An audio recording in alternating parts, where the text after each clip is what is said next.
What's up everyone? I got a very cool video for you today. I got a special guest. A couple of weeks ago I posted a Q&A video and I answered a question about increasing YouTube views. That question was asked by a guy named Brian, and after he asked it I went and looked at his YouTube channel and I immediately liked what I saw. Brian owns a gym in Maryland called Neversate Athletics, and his YouTube channel is centered around strongman, but there's definitely some powerlifting tips in there as well. Brian is 2 times Maryland's strongest man as a lightweight strongman competitor. He's got a 505 bench, 680 squat, 700-pound deadlift. So needless to say, he's very strong. He looks like he lifts. He's athletic, and he's very knowledgeable. Some might say he's the ultimate package as far as a strength athlete goes. I like to pick the brains of guys that are a lot stronger than me to figure out what they're currently doing, what works for them, what doesn't work for them, just get some feedback on their experience. And that's exactly what I did with Brian. I asked him what he was currently doing, how he trains his athletes, and he was willing to make a free program template that's going to be on this video for a strongman competitor or someone who's interested in incorporating some strongman into their routine. Before you tune out, he's got a video that he released today, same time as this video, about some strongman equipment substitutes for those of you who train in a commercial gym who don't have access to strongman equipment, or maybe even train in your garage without any strongman equipment. He's got some substitutes. Go check out that video after you watch this one. So without further ado, let's get to the actual content of this video. I'll let Brian take it away. What's up guys, my name is Brian Alsruhe, and Alan and I connected on social media a couple weeks ago, and he asked me if I could make a video for his channel explaining how to integrate strongman training into your regular workout routine without killing yourself. I've been a fan of Alan's channel for quite a while now, so I was very happy to oblige. I do really appreciate the opportunity, Alan. Let's get after it. In order to be a good competitive strongman, you're gonna need a couple things. Number one, you're gonna have to be athletic and fast to include foot speed, agility, and explosiveness. You're also gonna need a ton of muscular endurance because most of your events are gonna end up being as many reps as possible in 60 seconds. So you may do anywhere between 8 reps all the way up to 20 to sometimes even 30 if the weights are really light. The third thing you're gonna need is strength, because it's called strongman. Any good strongman program is gonna incorporate those 3 things, which this one does. So hopefully by the end of this video, you'll have a better idea how to integrate this into your training. Okay, this program is gonna be set up on a 4-day split. I'm gonna assume that you're working out Monday, Wednesday, Friday, and Saturday morning. If you're not doing those days, just plug in whatever days work for you. Just get it done. So day 1 for your strength work, you're gonna be focused on deadlift. Day 2 is overhead press. Day 3 is squat. Day 4 is bench. Now each day in this program is gonna start out with a strength portion, which is gonna be this, kind of your more traditional barbell lifts.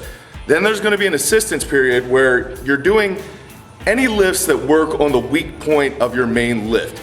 So for deadlifts, it could be your hamstrings. For any type of pressing, it could be your triceps or your shoulders. And I want you to think of that more on the lines of bodybuilding, as in you're just trying to isolate muscle groups, but rather than trying to build bigger biceps, you're gonna be trying to work on the weak points of your main lifts, like I said before. Now, the third portion of each day is gonna be strongman based. Now, if you have a competition coming up, I would encourage you to try to mimic those events for your upcoming competition as closely as possible. You can only get better at those events if you practice them, so if you wanna do well at your competition, you should probably spend some time there. Or if you do not have competition coming up and you're kind of a beginner or even intermediate, but you're not really training for anything specific, there's a couple things you can guarantee in just about every single strongman competition. You're always gonna have a deadlift event, an overhead event, a carry medley, which is basically suicide sprints, carrying things that are too heavy to be suicide sprinting with. Then you have a load event, whether it be Atlas stones or kegs or sandbags. You're picking something up off the ground and you're putting it over a bar. So when you're setting up this program, I would stick deadlifts with the deadlifts, overhead with overhead, obviously. And then your last 2 days for your squat and your bench, you still have loaded carries, a medley, load, and some sort of other, whether it be truck pull, sled drag, something like that. Some form of hard conditioning like that. Doesn't really matter where you put those in. I try to keep these 2 lined up just so that you're not getting too much work for any specific body part in the given week. So in strongman, your body gets beat up a lot. Whether it be your biceps, your grip, your upper back, your lower back, your hamstrings, it's all getting worked all the time on just about every single movement. If you pick up an odd object, you're using those muscle groups. So if you're integrating the strongman into your normal training routine, you don't want either one to suffer because of either your strength work taken away from your strongman, and you don't want your strongman taken away from your strength. So in order to do that, you kind of need to play around with percentages so that you're not going super heavy all the time, because that's a surefire way to get hurt, get an injury, or not make any gains at all, which sometimes feels worse than actually getting hurt. So anyway, with that in mind, you want an idea of what you're gonna be working with. If the program prescribes a light portion for your strength, then you're working 60 to 70% of your 1 rep max, 3 to 5 reps for speed. So obviously you can do more than 3 or 5 reps at 60%, but we're not interested in how much weight you move on this one. We're interested in how well you move it. Your speed day or your light day is gonna be all about your technique and moving the bar explosively. This is a day that you can get better on even though it doesn't feel like you're doing a lot in the gym. So that's for your lungs. You'll definitely feel it in your lungs. So what I like to do on my light days is go 60 to 70%, depending on where I'm at in the program, for 3 to 5 reps. So I might go at the top of a minute for 10 minutes or 12 minutes, 3 reps of the log clean and press at 65%. And if you're doing it for 10 minutes, you're looking at 30 total reps. You want to keep those reps around 30. You don't want to do a ton more than that. You don't want to do a ton less than that. Okay, so for your medium days, you're going to be working at 70, 80 percentile for 8 to 12 reps. It's very similar to a bodybuilding workout. I just really want you to focus on using the muscles that you're supposed to be using for the exercise and not throwing in a bunch of extra help in from the rest of your body. You're also going to need this medium weight for your muscular endurance. So in most contests, 8 to 12 reps is typically what wins any event that calls for as many reps as possible in 60 seconds. Sometimes that's clean and press, sometimes that's a deadlift. It could be anything. But usually 8 to 12 reps is what wins because the weights are heavy enough that if you hit double digits, you probably should win.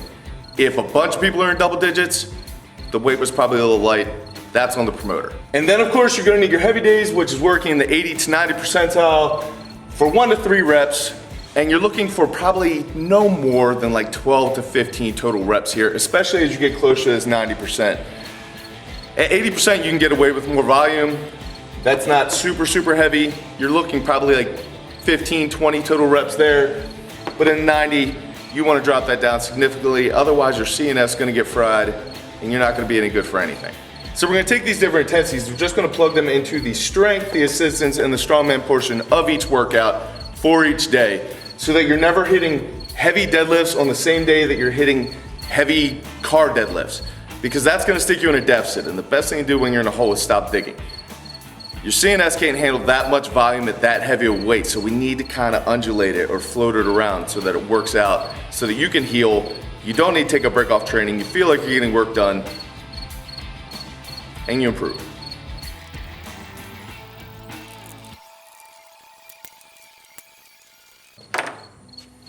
So as you can see, for week 1, day 1 is deadlifts, day 2 is overhead, day 3 is squat, day 4 is bench. On each particular day, this is gonna be your entire workout. You're gonna have a strength section, an assistance section, and a strongman section. So all that we need to do now is plug in those intensities that we just got done talking about into each one of these days so that nothing overlaps with anything else, not only in this workout, but throughout the week. That's gonna make you better, that's gonna make you stronger. Let's do it.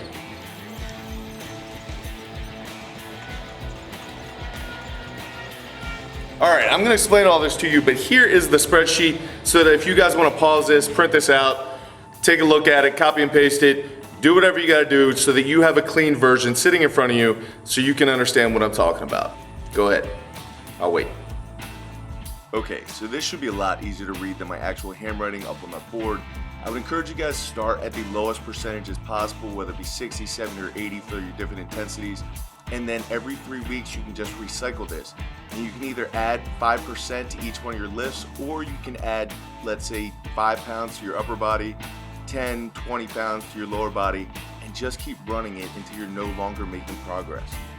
All right, so week 1, day 1, where your main mover is the deadlift.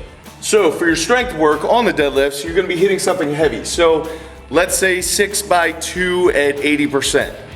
After that, you're gonna move on to assistance, which again is just kind of working the weak points of that main deadlift, whether it be your grip or your hamstrings or your lower back.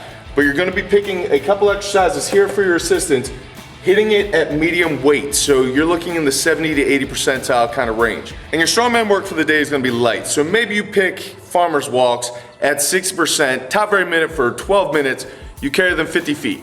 That's all your strongman work. You worked on your technique, you worked on your foot speed. It may not have been super heavy, but it doesn't need to be super heavy. Technique is king and strength is a skill.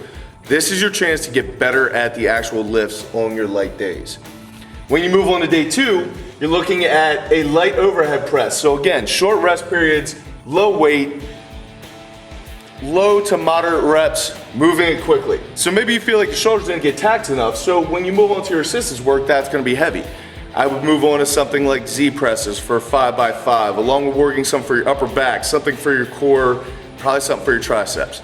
But all of that work is gonna be heavy. And then when you move on to strongman, now you're at medium. So let's say you're doing Atlas stone loads. You're gonna pick a weight that's about 7 to 80%. If you don't know what 70 to 80% of your 1 rep max actually is, when you're doing it, just say to yourself, was this a 5 out of 10 on a perceived rate of exertion? Is this a 7 out of 10? If it's 7 out of 10, let's call that 70% for now. Work off that for right now, just start getting some work done. Moving on to your third day, you have medium strength work, which is your squat. So now you're working more hypertrophy. You're building some muscle. You're going for sets of 8 to 12, somewhere in there for probably 3-4 sets. Your assistance work is gonna be light because you're probably pretty beat up by this time of the week, but your strongman work is gonna be heavy. So your squats, you're putting the work in for the reps. Then you kind of get a break and then you jump in heavy stuff for your squats. So let's say you're doing keg carries or tire flips. You wanna go pretty heavy on that day. Again, 80 to 90% of your 1 rep max. And then your fourth day, which is your bench day, you're gonna bench heavy. Your assistance stuff is gonna be kind of medium, and then your strongman is back to light. This is gonna give your body a proper amount of rest. When you move on to week 2, you'll see that your strength work is light. Last week it was heavy, this week it's light. On your third week, it's gonna be medium, which means that you're only hitting heavy deadlifts once every 3 weeks, which your CNS will thank me, especially if you start incorporating some heavy strongman training in there as well. Your body won't recover if you're trying to just redline it all the time. Sometimes taking a step back and working the light to work your technique and work your bar speed is gonna take you further ahead than if you're just trying to plow forward, just getting heavier and heavier and heavier each week. Sometimes you need to take 2 steps back so you can take 3 steps forward. But you guys can see how this is all laid out so that you're not specifically taxing any muscle group too much in any given workout or any given week. That's how you continually progress. At the beginning, you might be just bull strong and be able to plow through your workouts, and that's awesome. I commend you. I think you should stick with that as long as you're able. But once you get a little more advanced or your weights get a little more heavy, you need to start doing this because of CNS and adrenal fatigue. If you're not kind of cycling your intensities of your weights, especially on your days and throughout your weeks, then your progress is eventually gonna slow up and stop. I'm gonna step out of the way so you can see this in entirety, but I will go back to that spreadsheet that I gave you a couple minutes ago, kind of pause it and either copy it down, copy paste, print it out, do whatever you gotta do so you can take some time and really lay out your training here. All you're doing is plugging in the intensities with the correct section of the day for each week, and you'll make progress. All right, so there you guys go. That's a very basic way to program in some strongman training into your normal workout routine without really taxing yourself or getting injured. I just want to take a moment to thank Alsruhe for giving me the opportunity to put this video up on his channel. It means a lot, man. If you guys have any questions, go ahead, leave them in the comment section down below, or you can contact me through my own YouTube channel or my website, neversate.com. I'm more than happy to answer any questions you guys might have. I just want to help see more people get involved in strongman because it's an awesome sport. Alan, I really like what you're doing with your page. Keep doing awesome things. Everyone else, I hope this was helpful. Go out and do something amazing with your lives today, and I will catch up with you next time. So that's it, guys. I really hope you enjoyed that information. You tuned in this long, so you're obviously interested. That's the kind of information that people put into an ebook and sell, and he just gave it away for free. So it's very, very valuable. Like I said in the beginning of this video, go check out that new video that he just uploaded about strongman substitutes. Go check out his channel. He's got tons of videos. You can just search through those, get all kinds of tips on strongman, some on powerlifting, and just strength training in general. So that's it, guys. Hopefully in the future we can do a collaboration together in person. But thanks for watching. I hope you enjoyed. Always remember, train on time.